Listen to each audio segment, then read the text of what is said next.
নমস্কার নমস্কার নমস্কার নমস্কার নমস্কার নমস্কার নমস্কার আপনাদের সবাইকে সবাইকে সবাইকে নমস্কার, সবাইকে অজস্র শুভকামনা জানাচ্ছে আপনাদের সৌমিত্র বসু। সবাইকে স্বাগত জানাচ্ছে আজকের এই শরণাগত অনুষ্ঠানে এবং সবাইকে শুভ সকাল জানাচ্ছে। শুভ সকাল, শুভ সকাল, সকলের শুভ হোক, সকলের ভালো হোক।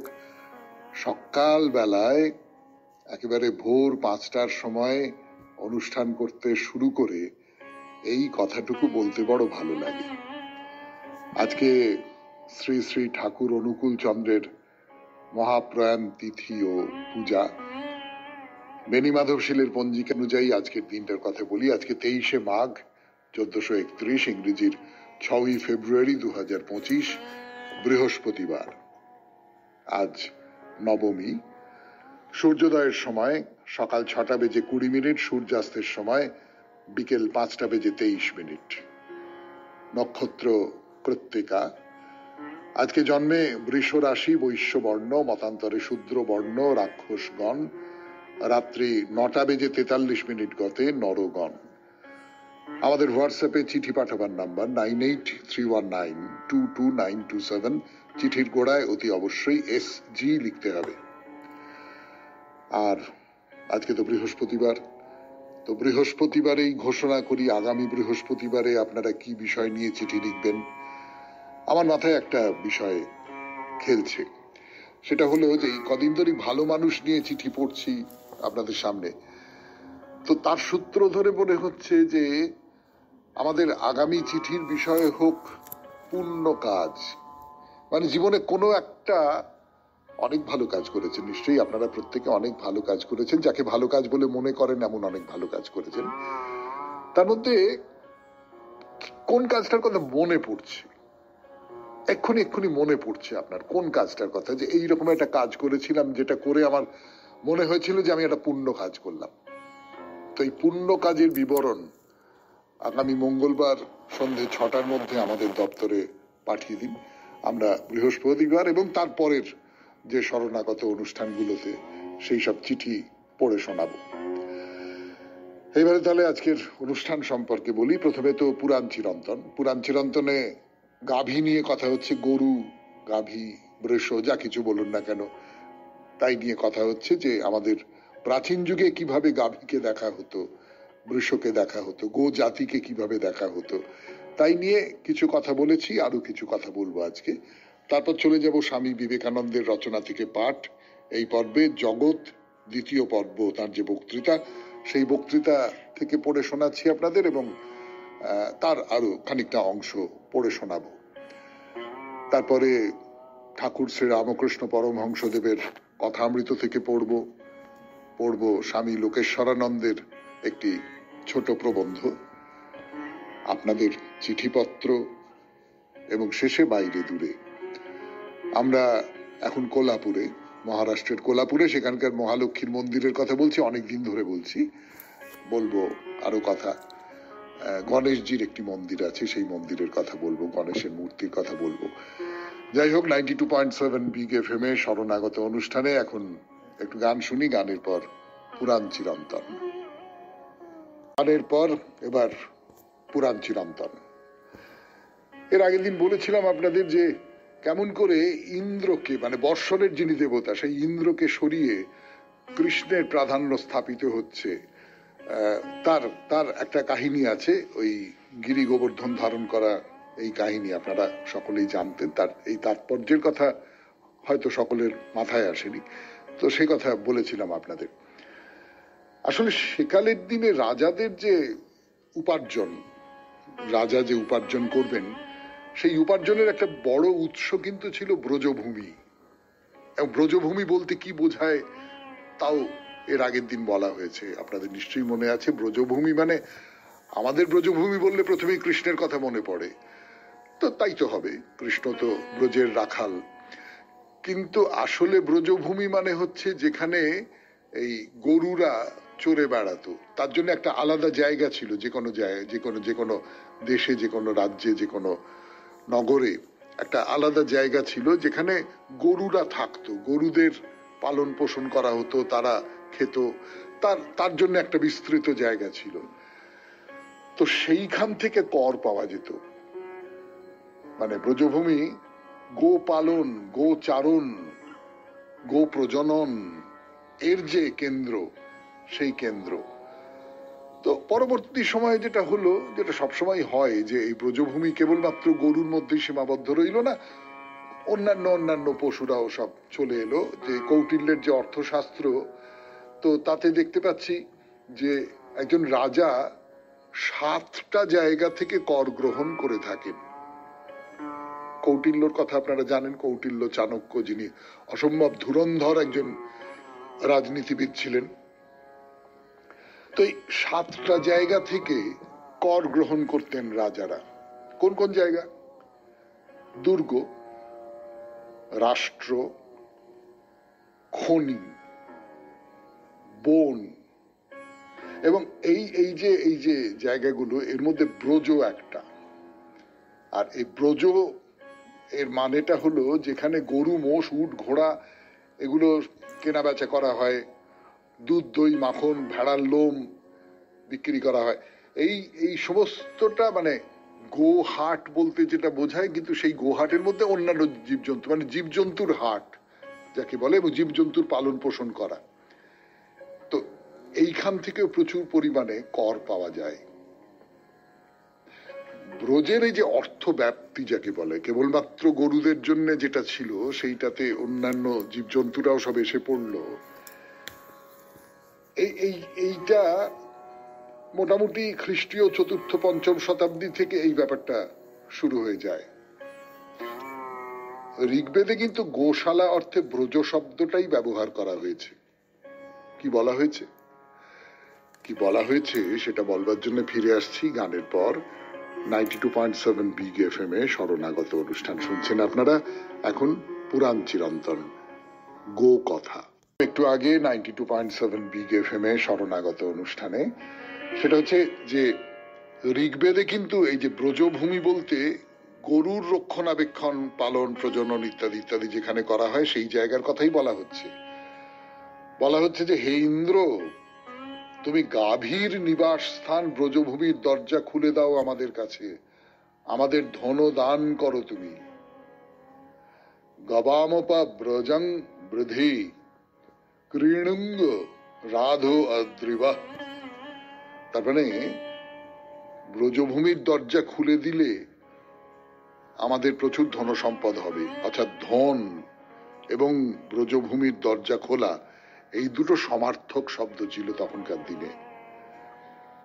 বৈদিককালে রাজারা যখন অন্য রাজ্য জয়ের জন্য সব নানান রকম যজ্ঞ করতেন, রাজসূয় যজ্ঞ, অশ্বমেধ যজ্ঞ, এগুলো সব করতেন, তখন একেবারেই ব্রজভূমি বলতে গরুরা যেখানে থাকে, গরুদের চারণ, পালন, প্রজনন, ছোট গ্রাম একটা।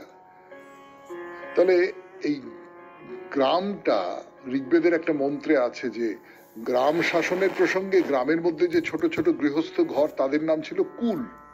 এই যে কুল শব্দটা এসেছে, আমরা বলি না অমুক কুল, অমুক জাতি, অমুক অমুক, হ্যাঁ, কাদের কুলের বউ গো তুমি, কাদের কুলের বউ। তো সেই কুল, সেটা হচ্ছে গ্রামের মধ্যে ছোট ছোট গৃহস্থ ঘর, তাদের নাম কুল। তো তাদের নেতা হচ্ছেন কুলপতি, বা তাকে বলা হতো কুলপা। কুলপা এবং ব্রজপতি, এই দুটো শব্দ একসঙ্গে বলা হতো। মানে কুলপা তিনি, যিনি ব্রজপতিও বটে, অর্থাৎ গরুর দেখাশোনা যিনি করেন তিনি কুলপা বা কুলপতি। শুনলেন পুরাণ চিরন্তন 92.7 বিগ এফএম এ শরণাগত অনুষ্ঠানে। এরপর গানের পর স্বামী বিবেকানন্দের রচনা থেকে পাঠ। রচনার নাম জগৎ, 2য় পর্ব। যতটা পড়েছিলাম তার পর থেকে পড়ে শোনাইয়া। গানের পর ফিরে এলাম 92.7 বিগ এফএম এ শরণাগত অনুষ্ঠানে। স্বামী বিবেকানন্দের রচনা থেকে পাঠ, জগৎ, 2য় পর্ব। এইক্ষণে আমি ঠিক যেমনটি আছি, তাহা আমার অনাদি অতীতের কর্মের ফলস্বরূপ। আর সেই সমগ্র অতীতকে স্মরণ করারই বা আমার কি প্রয়োজন? কুসংস্কারের এমনই প্রভাব যে যাহারা এই পুনর্জন্মবাদ অস্বীকার করে তাহারাই আবার বিশ্বাস করে একসময় আমরা বানর ছিলাম, কিন্তু তাহাদের বানর জন্ম কেন স্মরণ হয় না এই বিষয়ে অনুসন্ধান করিতেও ভরসা করে না। যখন শুনি কোন প্রাচীন ঋষি বা সাধু সত্য প্রত্যক্ষ করিয়াছেন, আমরা আধুনিকেরা তাহাকে নির্বোধ বলিয়া থাকি। কিন্তু যদি কেহ বলে হাক্সলি ইহা বলিয়াছেন, টিন্ডাল ইহা বলিয়াছেন, তখন আমরা বলি উহা অবশ্যই সত্য হইবে, অমনি আমরা তাহা মানিয়া লই।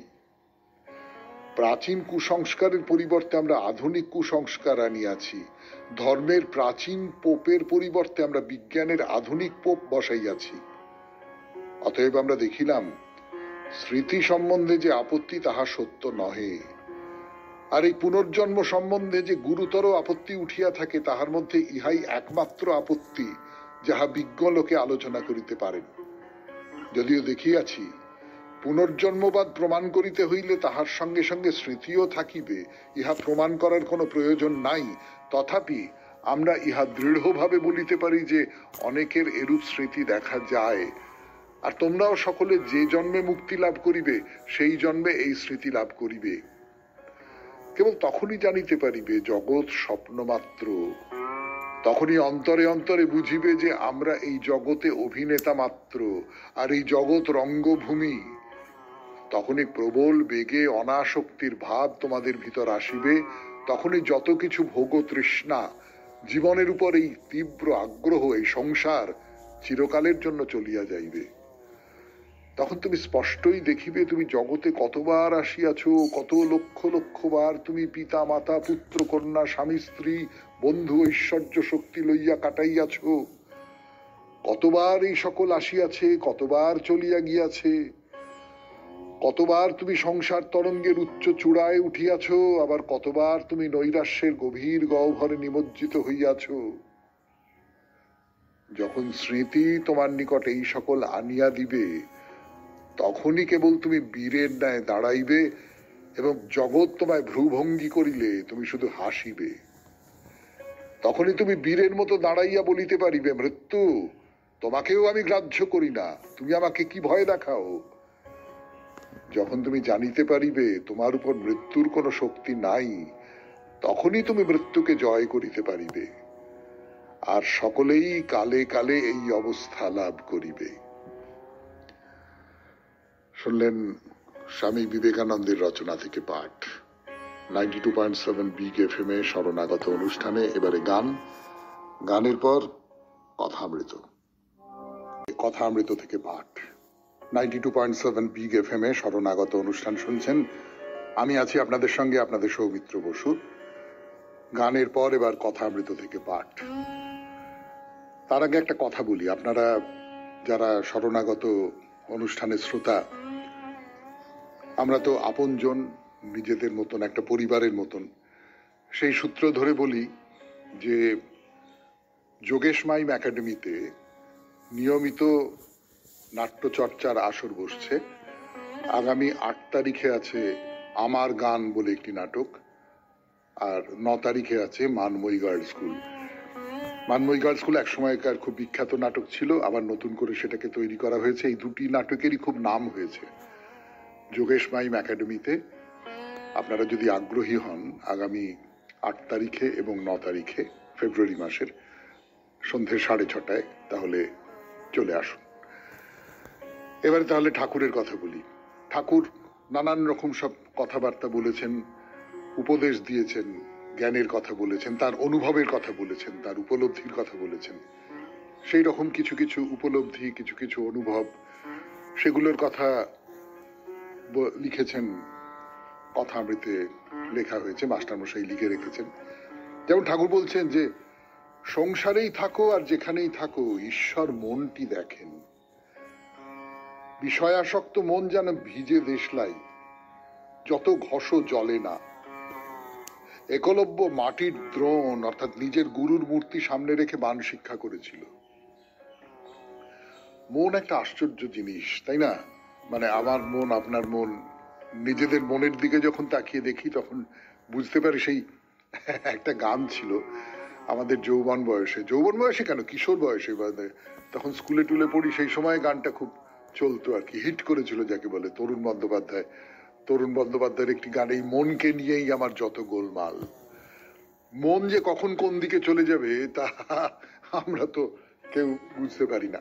তো যাই হোক, সেই মনের যে গতিবিধিতা, আমার এক বোন আছে, সে সাইকিয়াট্রিস্ট, মানে মনোবিজ্ঞানী, মনোরোগের চিকিৎসা করে।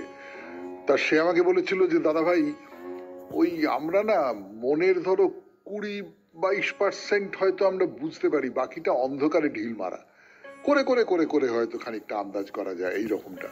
ফলে মন খুব একটা জটিল জিনিস, এবং সেই মনের মধ্যে কি আছে সেইটা তিনি ঠিক ধরে ফেলেন। তিনি মনটি দেখেন, আর কিছু দেখেন না। মানে ঠাকুরেরই কথা বলছি আমি, গঙ্গা জলে গঙ্গা পুজো করছি, যে একজন কেমন করে ডাকলো, সে মন্ত্রতন্ত্র ঠিক মতো বলতে পারলো কি না, সে আচার আচরণ প্রকরণ সেইগুলো সব ঠিকঠাক মতন করলো কি না, এইগুলো তার কাছে কোনো ব্যাপার না। তুমি সত্যি সত্যি ব্যাকুল হয়ে তাকে ডাকতে পারছো কিনা, এইটা হলো আসল কথা। শুনছেন কথামৃত থেকে পাঠ, 92.7 বিগ FM এ শরণাগত অনুষ্ঠানে। আমি আছি আপনাদের সঙ্গে, আপনাদের সৌমিত্র বসু। আরো পড়ে শোনাবো, ফিরে আসবো, একটু গান শুনে নি। থেকে পাঠ। ঠাকুর বলছেন যে বিষয়াসক্ত মন যেমন ভিজে দেশলাই, যত ঘষো জলে না। কিসে ভিজে যায় সে? কামনায়, লালসায় ভিজে যায় সে। তখন আর তার ভেতর থেকে আগুন বেরোতে চায় না, সে যেন নেতিয়ে থাকে সব সময়। সে যেন এই সমস্ত কিছুর মধ্যে জড়িত হয়ে, আমি খুব ভালো আছি, আমি এখান থেকে আর বেরোবো না, এই তো চমৎকার, কি সুন্দর, বাহ, এইরকম করে থাকে। অর্থাৎ আমরা ইংরেজিতে একটা শব্দ ব্যবহার করি, কমফোর্ট জোন। এই যে চারপাশের যে পৃথিবীটা, সেই পৃথিবীটা আমার কাছে খুব একটা কমফোর্ট জোন, খুব একটা নিরাপদ আশ্রয়ের মতন। এখান থেকে বেরোতে মন চায় না। তার কারণ এর বাইরের যে জগৎটা, সেই জগৎটা নানান রকম সমস্ত বাধা বিপত্তি আছে, এবং সেই জগৎটা আমার চেনা নয়, আমি জানি না সেই জগৎটাকে। তার ফলে আমি এইখান থেকে বেরিয়ে সাধনার পথে যাব, সেই সাধনার পথে নানান রকম পাথর ছড়ানো রয়েছে, নানান রকম জল, পাক, কাদা, ডুব জল, এই সমস্ত কিছু রয়েছে। এই এই এই বিষয়াসক্ত মন এই ভিজে হয়ে থাকে, এই দিকে যেতে চায় না। কিন্তু যে যেতে চায়, সে যদি মনে মনে কাউকে গুরু বলে মনে করে, মনে মনে কাউকে যদি নিজের সামনের, যাকে বলা হয় ইমাম, যিনি সামনে থাকেন, তাকে যদি সামনে রেখে সে এগিয়ে যেতে পারে, যেমন একলব্য করেছিল। ঠাকুর বলছেন একলব্য তো এরকমই করেছিল, যে দ্রোণর মূর্তি একটি তৈরি করে তার সামনে বসে অস্ত্র শিক্ষা করেছিল, এবং এমনই অস্ত্র শিক্ষা করেছিল যাতে পঞ্চপাণ্ডবকে পর্যন্ত, মানে ধনুর্বিদ ও শ্রেষ্ঠ অর্জুন, সেই অর্জুনকে পর্যন্ত তাক লাগিয়ে দিয়েছিল। তার ফলে কি হয়েছিল না হয়েছিল সেসব তো আপনারা জানেন। তো এই রকম করে যদি একনিষ্ঠভাবে কাজ করা যায়, ধ্রুবতারার মতন কাউকে সামনে রেখে, সেইটা যিনি যথার্থ ভক্ত, যিনি, যার মন ভিজে দেশলাই কাঠি নয়, তার ক্ষেত্রে এইরকম ব্যাপারটা হতে পারে। শুনলেন কথামৃত থেকে পাঠ, 92.7 বিগ FM এ শরণাগত অনুষ্ঠানে। এখন একটু গান, গানের পর স্বামী লোকেশ্বরানন্দের রচনা থেকে পড়ে শোনাবো ধর্ম কি পলায়নী মনোবৃত্তি। ফিরে আসছি। ধর্ম কি পলায়নী মনোবৃত্তি, 92.7 বিগ FM এ শরণাগত অনুষ্ঠানে। এখন স্বামী লোকেশ্বরানন্দজির একটি ছোট নিবন্ধ পড়ে শোনাচ্ছি আপনাদের। এ কথা ভাবলে ভুল হবে যে ধর্মজীবন যাপন করতে গেলে জীবন থেকে মুখ ফিরিয়ে নিতে হবে। ব্যাপারটা সম্পূর্ণ উল্টো। ধর্ম চায় জীবনকে আপনি শ্রদ্ধার চোখে দেখুন, একটা সুবর্ণ সুযোগ হিসেবে দেখুন, যাতে আপনার বিচারে যা শ্রেষ্ঠ সেইভাবেই আপনার ভাগ্যকে আপনি গড়ে নিতে পারেন। ধর্ম এও বলে অন্যের এবং নিজের ক্ষতি না করে আপনার আশা আকাঙ্ক্ষা আপনি পূরণ করতে পারেন। সংক্ষেপে জীবন একটা সুযোগ, যা যথোপযুক্ত ভাবে আপনার কাজে লাগানো উচিত। ধর্ম জীবনের সদ্ব্যবহারের উপরই জোর দেয়, কারণ এগিয়ে যাওয়ার দ্বিতীয় কোনো পথ নেই। কিন্তু জীবনে এত বাধা বিপত্তি, এত রকমের অসুবিধা যে একে আশীর্বাদ হিসেবে গ্রহণ করা খুবই শক্ত। বাস্তবিক এ প্রশ্ন স্বাভাবিকভাবেই উঠতে পারে, প্রতিকূলতার বিরুদ্ধে লড়াই করতে গিয়ে মানুষ যেখানে নাজেহাল, সেখানে অগ্রগতির সুযোগ কোথায়? তার উত্তর এই, ধর্ম যে বাধাবিঘ্ন কমিয়ে দেয় তা নয়, ধর্ম শুধু এই কথা বিশ্বাস করতে বলে যে এগুলি আপনি কাটিয়ে উঠতে পারেন। ধর্ম বলে কিছু মানুষ প্রাণপণ চেষ্টা করে যখন জীবনে সফল হয়েছেন তখন আপনিও সফল হতে পারেন। ধর্ম যে সাফল্যের সহজ কোনো পথ বাতলে দেয় তা নয়, ধর্ম কেবল আপনাকে যথাসাধ্য চেষ্টা করে যেতে বলে। কিন্তু যদি এমন হয় শত চেষ্টা করেও আপনি সফল হলেন না, তাহলে কি হবে? সেক্ষেত্রে ধর্ম বলবে যে একেবারে হাত পা গুটিয়ে বসে থাকার চাইতে চেষ্টা করে ব্যর্থ হওয়াও ভালো, কারণ ব্যর্থ হলেও আপনার চেষ্টা বিফলে যাবে না। প্রাণপণ প্রয়াসের সময় আপনি এমন অনেক মূল্যবান অভিজ্ঞতা লাভ করবেন যা আপনার মধ্যে আত্মবিশ্বাস জাগাবে, আপনাকে সাহসী করে তুলবে, নিজের সম্বন্ধে এবং জগৎ সম্বন্ধে আপনার ধারণা স্বচ্ছতর হবে। ফলে আগের চাইতে আরো ভালোভাবে আপনি জীবন সমস্যার মুখোমুখি হতে পারবেন। ধর্ম আপনাকে জীবন সম্বন্ধে একটা ইতিবাচক দৃষ্টিভঙ্গি গড়ে তুলতে বলে। জীবনের সম্ভাব্য সমস্যাগুলি সম্বন্ধে সাবধান করে দিয়ে ধর্ম বলে, প্রভূত শক্তি অর্জন করে ওসবের ঊর্ধ্বে উঠে যাও। জীবন অবিমিশ্র সুখের হবে এটা অকল্পনীয়, তবে কেবল মানুষই এমন একটা অবস্থায় পৌঁছতে পারে যখন সুখে দুঃখে সে সমান অবিচলিত থাকে। অবশ্য সে অবস্থায় পৌঁছতে গেলে জীবনকে গুরুত্ব দিতে হবে, যেসব দায়িত্ব কর্তব্য আছে তা যথাসাধ্য পালন করতে হবে। সৌভাগ্যে এবং দুর্ভাগ্যে নির্বিকার থাকার অর্থ এই নয় যে আপনি এককাল মাটির মতো জড় বস্তু হয়ে যাবেন। বলা হচ্ছে আপনি এমন মানসিক শক্তি অর্জন করুন যাতে সুখ এবং দুঃখ দুই অবস্থাকেই আপনি নির্বিকার চিত্তে গ্রহণ করতে পারেন। ধর্মের প্রয়োজন এখানেই। ধর্ম আপনাকে সুখ এবং দুঃখ দুটি অবস্থায় হাসি মুখে মেনে নেওয়ার শক্তি যোগায়। কিন্তু কিভাবে এই শক্তি যোগায় সে? প্রথমত, এ জগতে আপনার স্থান কোথায়, আপনার সাথে জগতের সম্পর্কটা বাস্তবিক কি, সে সম্পর্কে ধর্ম আপনাকে সচেতন করে তোলে। ধর্ম আপনার ভিতর এই দৃঢ় প্রত্যয় সঞ্চারিত করে যে আপনি মহত্তম। এই সংসারকে যত প্রতিকূলই মনে হোক না কেন, আপনার পক্ষে তা অজেয় নয়। মস্ত কথা হলো, আপনার সুবিধা মতো চারপাশের পরিবেশকে আপনি পাল্টাতে পারেন। পরিবর্তন আনার সে কৌশল হয়তো আপনার এখন জানা নেই, কিন্তু সময় দিলে এবং চেষ্টা করলে এই ক্ষমতা আপনি অর্জন করতে পারবেন। কিন্তু এও সব নয়, আত্মজ্ঞান হওয়াটা আরো বেশি গুরুত্বপূর্ণ। এখন আপনি নিজেকে জানেন না, আপনার মধ্যে কি ক্ষমতা আছে তাও আপনার অজানা। ধর্ম আপনাকে সেসব অজানা সত্য জানিয়ে দেয়। ধর্ম আপনাকে মর্যাদার সর্বোচ্চ শিখরে স্থাপন করে, যে মর্যাদার উৎস ঈশ্বর। ঈশ্বর মহত্তম ও সর্বশক্তিমান। ঈশ্বরের সঙ্গে সম্বন্ধযুক্ত বলে আপনিও তাই। ঈশ্বর যদি শ্রেষ্ঠত্বের প্রতীক হন, তো আপনি সেই প্রতীকেরই অংশ, অতএব আপনিও মহান। এই গৌরব নিছক বিশ্বাসের ব্যাপার নয়, এ এমন এক প্রত্যক্ষ অনুভূতি যা অকাট্য সত্য। ধর্ম হল উপলব্ধি, আত্মজয়ের মাধ্যমে জগৎ জয়ের অপরোক্ষ অনুভূতি। শুনলেন স্বামী লোকেশ্বরানন্দের রচনা থেকে পাঠ, ধর্ম কি পলায়নী মনোবৃত্তি। এখন গান, গানের পর আপনাদের চিঠিপত্র। সল্ট লেক সিটি থেকে চিঠি লিখেছেন, পড়ে শোনাই সেই চিঠি, আপনারাই বুঝে নিন চিঠির বিষয়টি কি। 92.7 বিগ FM এ শুনছেন শরণাগত। এবারের চিঠির বিষয়টি এক কথায় অসাধারণ। এর থেকে সহজ সরল অথচ গভীরতার বিষয় আর কি হতে পারে। এই প্রসঙ্গে অনেকদিন আগের একটি ছোট্ট ঘটনা মনে পড়ে গেল। তখন আমরা কলেজের দ্বিতীয় বর্ষে পড়ি। গরমের ছুটির পরে কলেজ খোলার প্রথম দিন। ক্লাস শেষ হওয়ার পর বেরিয়ে যাচ্ছেন স্যার। হঠাৎ আমাদের এক সহপাঠিনী ছুটে স্যারকে প্রণাম করে লাজুক মুখটি নত করে দাঁড়িয়ে আছে। স্যার প্রথমে অবাক, পরে ওর মুখের দিকে তাকিয়ে অনাবিল স্নেহমাখা হাসি হেসে নববিবাহিতা মেয়েটির মাথায় দুহাত রেখে আশীর্বাদ করলেন।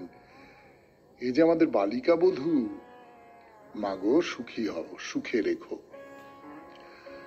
এমন আশীর্বাদ সুখে রেখো তো কখনো কাউকে বলতে শুনিনি। সবাই বলে সুখী হও। স্যারের কথাটি মনের মধ্যে চিরদিনের জন্য গেঁথে গিয়েছিল। মনে হয়েছিল এই শব্দ দুটি নিজেকে ভালো রাখার একটি বিশেষ মন্ত্র। সারা জীবনে আমার চারপাশের মানুষকে খুশি রাখতে চেষ্টা করেছি। কখনো এই ভালো রাখার নেশায় বোকামিও করেছি। বড়দের কাছে বকুনি খেয়েছি নিজের ভালো না বোঝার জন্য। তাতে কি, আমি থামিনি। ওসব করে আমি যে খুব ভালো থাকি। শরীরে মনে এক অদ্ভুত কেমিস্ট্রি কাজ করে, মন ভালো হয়ে যায়। ছোট পরিবারে একা একা বড় হয়েছি। একান্নবর্তী পরিবারে গিয়ে কি আনন্দ। ঘরের মানুষের চাকরি সূত্রে যখন যেখানে থেকেছি সবাইকে আপন ভেবে অপার আনন্দে ভেসেছি। স্কুলে পড়ানোর সময় ছাত্রছাত্রীদের পাশে থাকা, বৃদ্ধাবাসে মায়েদের সাথে সময় কাটানো, গুরুজন আত্মীয়দের সাথে যোগাযোগ রাখা, মাদার টেরিজার শিশু ভবনে সময় কাটানো। ছোট ছোট কাজ, উল্লেখ করার মতোই হয়তো নয়, তবু আমি যে এরই মাঝে ভালো থাকি। আপনার স্নেহধন্য শরণাগত পরিবারের সকল সদস্য একই কারণে আমার অত্যন্ত প্রিয়, একান্ত আপনজন। সবাইকে নিয়ে আমি খুব ভালো আছি। এরা সবাই আমাকে ভালো রাখে। আমার এই সাদামাটা জীবনে এটুকুই ভালো থাকার উপায়। জীবন আমার চলছে যেমন তেমনি ভাবে, সহজ কঠিন দ্বন্দ্বে ছন্দে চলে যাবে। শুভেচ্ছা ও ভালোবাসা জানিয়ে Sumitra Das, salt lake city. আমি তো বলবো অসাধারণ একটা চিঠি, অসাধারণ ভালো একটা চিঠি। মানে কলেজের মাস্টার মশাই এই যে আশীর্বাদটি করেছিলেন, সুখী হও, আর সেই সঙ্গে সঙ্গে সুখী হও তো আমরা সবাই বলি, সুখে রেখো, এই কথাটা এবং এই কথাটার তাৎপর্য আপনি যে নিজের জীবনে কিভাবে প্রয়োগ করেছেন, ব্যবহার করেছেন, তার যে হিসেবটা দিলেন আপনি, এ অসম্ভব ভালো। নিশ্চয়ই নিশ্চয়ই নিশ্চয়ই আমাদের সকলেরই মনে হবে যে হ্যাঁ, এইটা একটা রাস্তা। এই রাস্তা আমরা সকলে চলতে পারবো না, হয়তো আমাদের রিপু আছে, আমাদের নানান রকমের মনের মধ্যে বাধা আছে, কিন্তু চেষ্টা তো করতে পারি, চেষ্টা করলেই হবে। 92.7 বিগ এফএম এ শরণাগত অনুষ্ঠান শুনছেন। এখন বাইরে দূরে আমরা আছি কোলাপুরে, মহারাষ্ট্রের কোলাপুরে মহালক্ষ্মী দেবীর মন্দির। ফিরে আসছি গানের পর। মহালক্ষ্মীর মন্দিরে এসেছি আমরা, কোলাপুরের মহালক্ষ্মীর মন্দিরে। আমার সঙ্গে এসেছেন 92.7 বিগ এফএম এ শরণাগত অনুষ্ঠানের আপনারা শ্রোতারা। আমরা সবাই মিলে দেখছি এই মন্দির, এবং মন্দিরে মহালক্ষ্মীকে দেখা হয়ে গেছে। এখন অন্য নানান মন্দির দেখে বেড়াচ্ছি, যেমন গণপতির একটি মন্দির আছে। এগুলো খুব ছোট্ট ছোট্ট ছোট্ট ছোট্ট মন্দির, কিন্তু আমাদের দেবতা বা দেবীরা সাধারণত একা থাকতে পারেন না।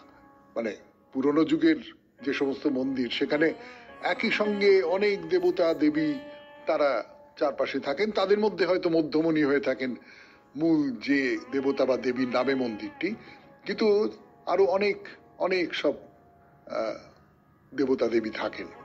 তো তার মধ্যে গণপতিও আছেন, আর গণপতি তো থাকতেই হবে। মাতৃমূর্তি যখন, শাক্ত মূর্তি যখন, তখন তো গণপতি থাকতেই হবে। তার কারণ গণেশকে দিয়েই তো যে কোনো পুজো শুরু হতে হবে, তাই না? সে গল্প তো আপনারা সকলে জানেন। তো এই গণপতির কথা বলছিলাম আপনাদের। ছোট্ট ছোট্ট পাথরের মূর্তি, লাল টুকটুকে রং, এবং ভারী সুন্দর। তার ভাস্কর্য যেটা, সেই ভাস্কর্যের অংশটা ভারী সুন্দর। তার ঠিক নিচে রয়েছে একটি শিবলিঙ্গ। শিব এবং গণেশ একটা সময় প্রতিদ্বন্দ্বিতা করেছিলেন, একটা সময় যুদ্ধ হয়েছিল তাদের মধ্যে, এবং সেই যুদ্ধে শেষ পর্যন্ত যা কিছু হোক না কেন, কিন্তু শিবেরই হার হয়েছিল। আমরা তো এইরকম করেই বলবো, শিবকেই তো পরাভব মেনে নিতে হয়েছিল। সন্তানের কাছে পিতার পরাভব মানার এই যে কাহিনী, যে কাহিনী সত্যি সত্যি আমাদের প্রত্যেকের জীবনেই কখনো না কখনো ঘটে। প্রত্যেকের জীবনেই সনাতন যে পিতা তাকে হারিয়ে দেয় সন্তান, এবং সেই পরাভবের মধ্যেই জিত, পিতার জিত, এইরকমটা আমরা তো মনে করি। তো যাই হোক, ওসব তত্ত্ব কথা থাক। এই যে ঠিক নিচে রয়েছে একটি শিবলিঙ্গ, খুব ছোট্ট, খুব ছোট্ট, কালো পাথরের যে পাট আছে তার উপরে এই শিবলিঙ্গ বসানো রয়েছে। সেটা দর্শন করলাম, সেখানে পুজো হয়, ফুল দেওয়া রয়েছে, সব যেরকম হয় আর কি। তো এইবারে ঘর থেকে বাইরে বেরিয়ে আসুন, ঘরের বাইরে এক নন্দীকে দেখতে পাবেন। নন্দী মানে বৃষ, বৃষর আকারে নন্দী, শিবের অনুচর, আপনারা সকলেই জানেন। তিনি তাকিয়ে রয়েছেন গণেশের মন্দিরের দিকে। গণেশ আর বৃষ বা নন্দী, তারা দুজনে মুখোমুখি। শুনছেন 92.7 বিগ এফএম এ শরণাগত অনুষ্ঠান বাইরে দূরে। আমি আছি আপনাদের সঙ্গে, আপনাদের সৌমিত্র বসু। আর বিজয়, এই যে নন্দীর মূর্তিটি খুব সুন্দর মূর্তি, খুব সুন্দর, ভারী চমৎকার করে তৈরি করা, এবং আধুনিক কালে একটু কাঁচা শিল্পীর হাতের যে মূর্তিগুলো হয় সেই মূর্তিগুলোর মধ্যে একটা মোটা মোটা ব্যাপার থাকে, সূক্ষ্মতার খুব অভাব থাকে, তাই না? কিন্তু এই যে মূর্তি, নন্দীর মূর্তি, এবং তারপরে আমরা দুজনের মূর্তির কথা বলবো, এত ছোট ছোট ছোট ছোট ছোট ছোট সূক্ষ্ম সূক্ষ্ম সমস্ত কাজ রয়েছে না, দেখলে একেবারে চোখ ভরে যায়। মানে অনেকক্ষণ ধরে তাকিয়ে দেখতে হয়। আপনি যদি সত্যি সত্যি খুব মন দিয়ে দেখেন, তাহলে প্রতি পলকেই আপনার চোখের সামনে এই এই যে মূর্তি, তার নানান নতুন নতুন সমস্ত তাৎপর্য প্রকাশিত হবে, নতুন নতুন সমস্ত ভাব যেটা এর ভেতর দিয়ে বেরিয়ে সেইটা প্রকাশিত হবে। তো দেখলেন আপনারা নন্দীর মূর্তি। তারপরে জয় বিজয়কে দেখতে ভুলবেন না কিন্তু। জয় আর বিজয়, তার আখ্যান আমি আগে শুনিয়েছি, পরে না হয় আবার শোনাবো। মন্দিরের দরজায় জয় আর বিজয়, দুজন প্রহরী, তারা দাঁড়িয়ে আছেন। একদম প্রাচীন স্থাপত্য বলতে যেটা বোঝায় সেই রকম। মানে আমরা প্রাচীন মন্দির যেগুলো আছে, কোণারকের কথা যদি বলি, খাজুরাহের কথা যদি বলি, সেখানে যে সমস্ত মূর্তি দেখতে পাই, সেই রকম সব দুটি মূর্তি, জয় আর বিজয়। পৌরাণিক চরিত্র হিসেবে, দ্বাররক্ষী হিসেবে এরা দুজনে নানান রকম গয়না পরে অস্ত্র নিয়ে দাঁড়িয়ে রয়েছেন। কালো পাথরের মূর্তি। তখনকার দিনের পুরুষেরা জামা পরতেন না, অনাবৃত অঙ্গ, এবং সেই অনাবৃত অঙ্গে হয়তো একটা হার দুলছে, লম্বা লম্বি করে একটা হার দুলছে।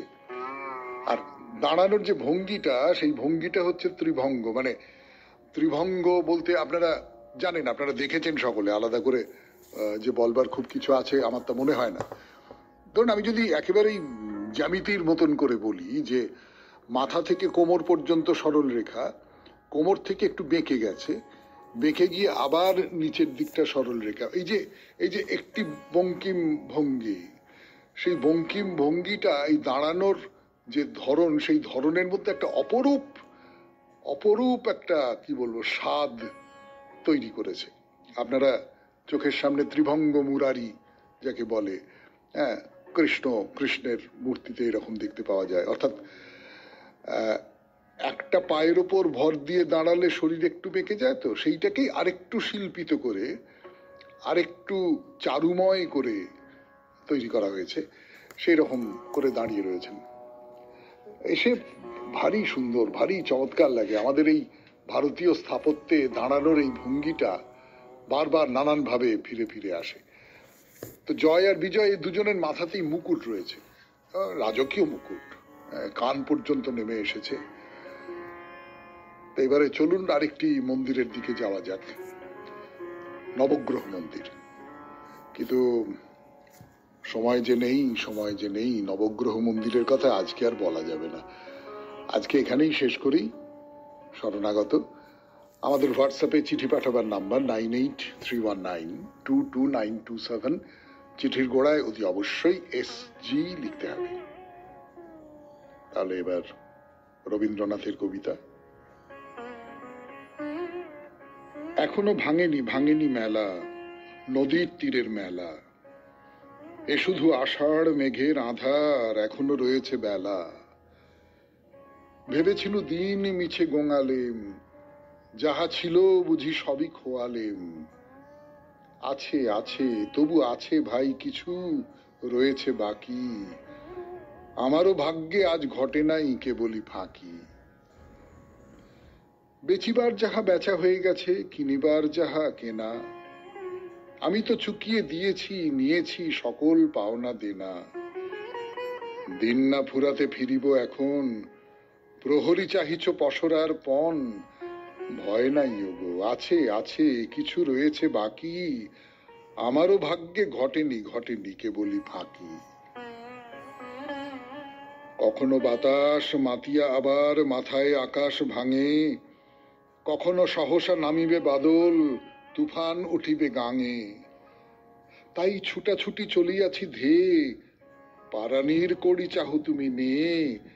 কিসের ভাবনা, আছে আছে কিছু রয়েছে বাকি, আমারও ভাগ্যে ঘটেনি ঘটেনি কেবলই ফাঁকি। ধান ক্ষেত বেয়ে বাঁকা পথখানি গিয়েছে গ্রামের পারে, বৃষ্টি আসিতে দাঁড়ায়েছিলেম নিরালা কুটির দ্বারে। থামিল বাদল, চলিনু এবার। হে দোকানি, চাও মূল্য তোমার? ভয় নাই ভাই, আছে আছে কিছু রয়েছে বাকি, আমারও ভাগ্যে ঘটেনি ঘটেনি সকলই ফাঁকি। পথের প্রান্তে বটের তলায় বসে আছো এইখানে, হায় গো ভিখারি চাহিছ কাতরে আমারও মুখের পানে। ভাবিতেছ মনে বেচা কেনা সেরে কত লাভ করে চলিয়াছে কেড়ে। আছে আছে বটে, আছে ভাই কিছু রয়েছে বাকি, আমারও ভাগ্যে ঘটেনি ঘটেনি সকলই ফাঁকি। আধার রজনী বিজন এ পথ, জোনাকি চমকে গাছে। কে তুমি আমার সঙ্গ ধরেছ, নীরবে চলেছ পাছে। এ কটি কড়ির মিছে ভার বওয়া, তোমাদের প্রথা কেড়ে কুড়ে লওয়া। হবে না নিরাশ, আছে আছে কিছু রয়েছে বাকি, আমারও ভাগ্যে ঘটেনি ঘটেনি কেবলই ফাঁকি। নিশি দুপোহর পৌঁছিনু ঘর, দুহাত রিক্ত করি। তুমি আছো একা সজল নয়নে দাঁড়ায় দুয়ার ধরি। চোখে ঘুম নাই, কথা নাই মুখে, ভীত পাখি সম এলে মোর বুকে। আছে আছে বিধি এখনো অনেক রয়েছে বাকি, আমারও ভাগ্যে ঘটেনি ঘটেনি সকলই ফাঁকি। খুব ভালো থাকবেন, আনন্দে থাকবেন। নমস্কার নমস্কার নমস্কার নমস্কার নমস্কার নমস্কার নমস্কার নমস্কার। আপনাদের সবাইকে সবাইকে সবাইকে নমস্কার। সবাইকে অজস্র শুভকামনা জানাচ্ছে আপনাদের সৌমিত্র বসু। সবাইকে স্বাগত জানাচ্ছে আজকের এই শরণাগত অনুষ্ঠানে এবং